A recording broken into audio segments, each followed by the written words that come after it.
In this video, we're going to focus on mostly blocking keys, a little bit on defense, but some items that we want to have a good visual of what's good and maybe not so good relative to blocking. We're going to play this clip and you'll see a couple things we want to emphasize. One is the starting posture for the block. 2 is the method of movement. And 3, where is the block located when the hitter is attacking the ball. So here you see the posture where all the blockers are very high and really not in a position to either move or jump. Contrast this with our women's national team posture where the knees are bent and they're all 3 blockers, especially the outsides, are in a good movement position. The good part of this is a good arm drive to assist the outside blocker in getting up and getting over the net. The bad is where the ball is being hit, there's no hands. So the goal of the block is get your hands on the ball.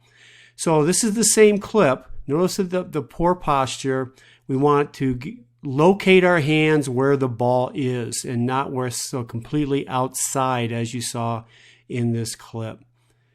Defensively, you can make up for a poor block with great defense. And notice how low the hips are and how the hips drop under the ball when it's being played. Here's another example of hips dropping low and under, and that will allow the ball to come up rather than back over the net.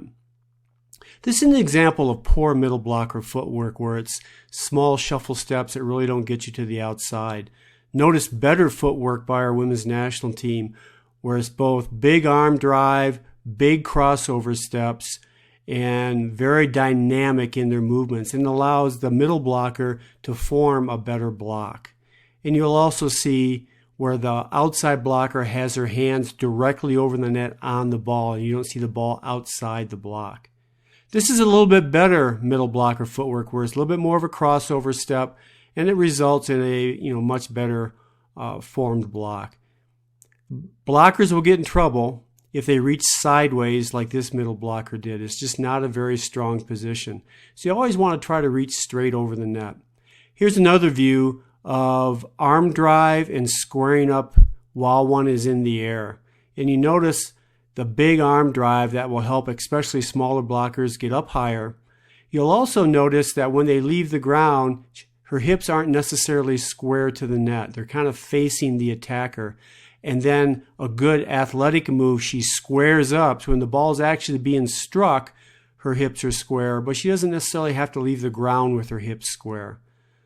So in summary, our blocking keys are going to be a big arm swing to assist in jumping, be comfortable with both a crossover step or a shuffle step. Both are important and there's time to use both. Reach straight over the net to the ball and square the hips up while you're in the air.